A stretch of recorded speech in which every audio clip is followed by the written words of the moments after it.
Hey guys, what is up? This is Mr. A. Crizzy here, and welcome back to another movie review.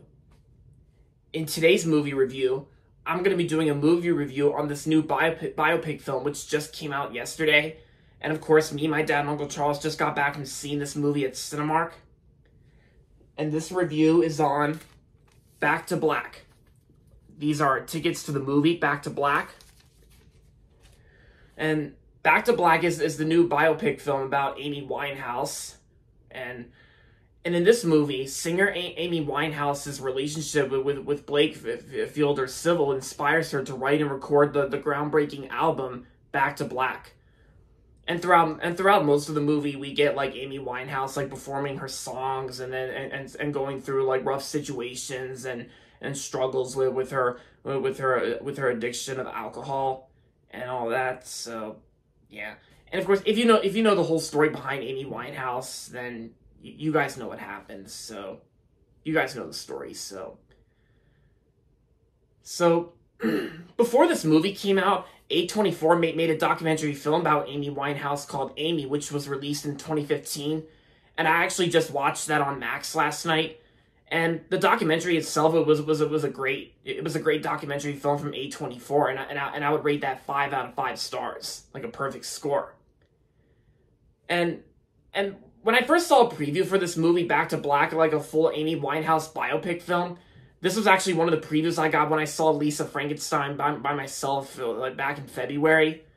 And the biopic did look interesting from the trailer. It did look kind of interesting from the trailer. So yeah, after seeing If Imaginary Friend yesterday with my friends, I decided to see this movie Back to Black, and in my opinion, it's honestly not that bad of a biopic film in my opinion for an Amy Winehouse biopic.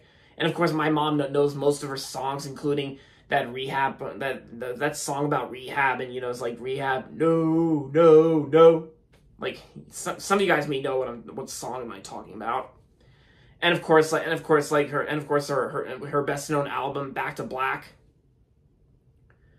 And the movie's only it feels like the movie's like 2 hours and 2 minutes, but in my opinion, the pacing, one of my flaws I have with this film is that the pacing kind of does feel a little slow at times. And while at the same time, it kind of does feel like an over 2 hour movie, which it kind of is, but, the pacing kind of feels a little slow at some parts. But I did like the soundtrack in the movie. The soundtrack itself, I really enjoyed. And the performances I thought weren't too bad. Like, I thought the girl who played Amy Winehouse in this film, I thought she did pretty good.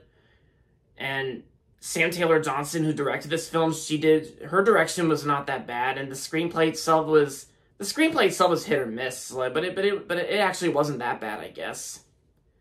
And Leslie Manville was in the film too. Like, I know her from the 2020 film Let Him Go. And of course, she was also in Mrs. Harris Goes to Paris, like Leslie Manville. Like, I've known her in some other stuff. And she was good in this film too. Like, she's not really in the film that much. I think she was only in it for like the first half of the film.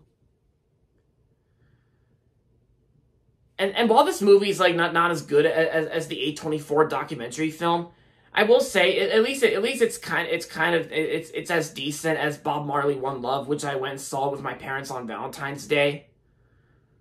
Cause this is kind of like Bob Marley One Love, because both this film and Bob Marley One Love got mixed reviews from critics, but I didn't really mind either films. And yeah, so. And of course, this movie was released by Focus Features and Studio Canal. And yeah, the best way I can describe the Back to Black, the movie, is just a decent enough biopic for an Amy Winehouse film, a biopic film. But even though I will say the A24 documentary is better. But me and my dad and Uncle Charles enjoyed the film, so there's that. So overall, Back to Black was a pretty good movie, and I'm gonna give Back to Black 3.5 out of 5 stars.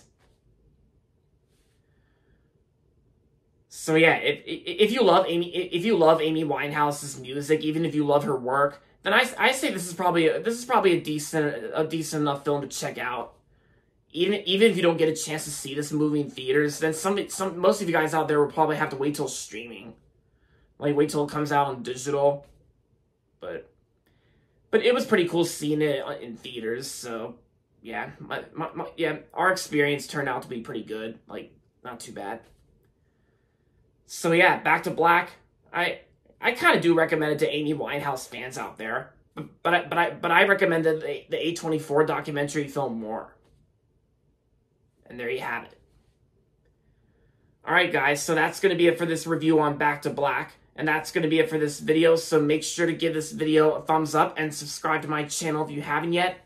And as always, thanks for watching, and until next time, this is Mr. A. Crizzy saying, goodbye everybody, and that's about it.